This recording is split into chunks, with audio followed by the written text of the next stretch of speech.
Hello and welcome to my home studio. My name is Fletcher Johnson, and I'll be taking you through a very short practice to help you alleviate inflammation.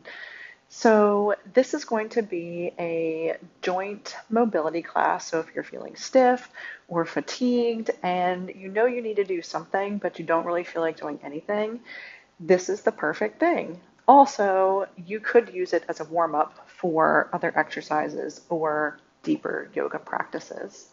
So I'd love for you to follow along with me today. Let's go ahead and get started.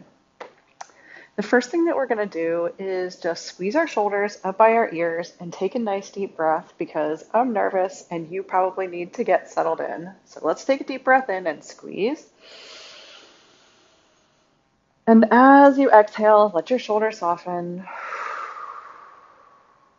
Let's just do that 2 more times as we become more present in this practice within ourselves. If you don't have time for this practice right now, save it for later, but definitely bookmark it. One more. Inhale, lift the shoulders, and exhale, let them come down. Are you with me a little bit more now? So if you're beginning to feel a little bit more committed, you can gently rock the spine back and forth. You see, the thing is, we want to feel better and not worse after this practice. So we're just going to move gently, creating a connection with our body. It's not going to be too complicated. All we're doing is moving to our first point of sensation. We're not trying to push through it or go really deep. We're simply just feeling where we are.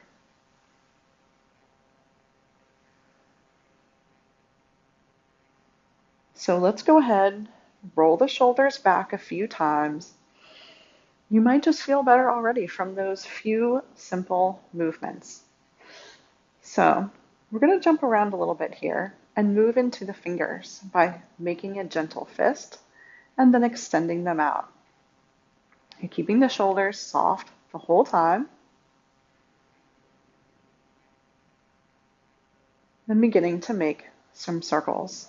So the thing about stiffness is it often feels the worst when we start, and after we make several rotations or several rounds, things begin to get lubricated, and then they start feeling better. And so repetition is actually very helpful. Generally, the more you do, the better you feel, but we don't want to overdo things. We just want to kind of get the motor started. So we've done fingers and wrists. Let's just straighten the arms and pull the elbows back. We're not running the spine, we're holding still. Just beginning to get some movement in the shoulders, especially if we spend a lot of time like this. It's good to go like this. We're going to do one more round here. Let the arms come down and roll the shoulders back a few more times. This is a very common place to hold tension, and we can use it as a checkpoint to see, hey, how am I feeling? Now that it's the second or third time you've done it, it probably feels a little different. Let's place the hands back on the legs and rock back and forth yet again. And then we're going to move into the lower body. You could even just do one of these things at a time. Let that be your practice for the day. So from here, you're just going to let the upper body be comfortable, and we're going to begin to move down the body. So let's go ahead and stretch the leg out and slide it in. So here we're having to use a little bit more stability, a little bit more in the core, a little bit more to keep our posture held up, and so it's going to warm us up. But we're lubricating our knee joint here as well. Now, if you're already feeling the burn, then when we move into the ankle, just let your leg rest on the ground. If you want more of a challenge, you can keep it lifted, either one. So we're just pointing and flexing the toes here. I'm just going to let my heel rest because I feel like my upper body can be more at ease. And that's what we really want to do here is to create more ease in the body to help lower our inflammation levels because when our practice becomes stressful, it's actually going to make us feel worse. The body doesn't feel safe. And so we want to tame that tiger down. Let's slide this heel in, rock back and forth a couple times just to reset things. Move to the other side. So if you had the leg lifted, go ahead and lift it up. If you had it down, just stretch it out. Remain lifted so that your head, shoulders, and hips are all in alignment. We're just going to bend and straighten the leg. Now, a good way to tell if your body feels safe or not is if you're breathing. So if you were holding the breath just then, you might just want to drag the foot on the ground.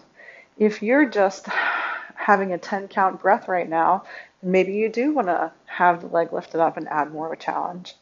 But that's the thing. We need to figure out where is the line for today, especially if you're not feeling 100%. So let's let the leg come down and move down into our ankles and feet. We've almost done the whole sequence now. Didn't take very long at all, did it?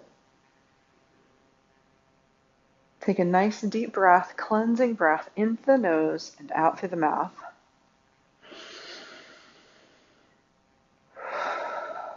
Pull that foot in, roll the shoulders up, back, and down a few times.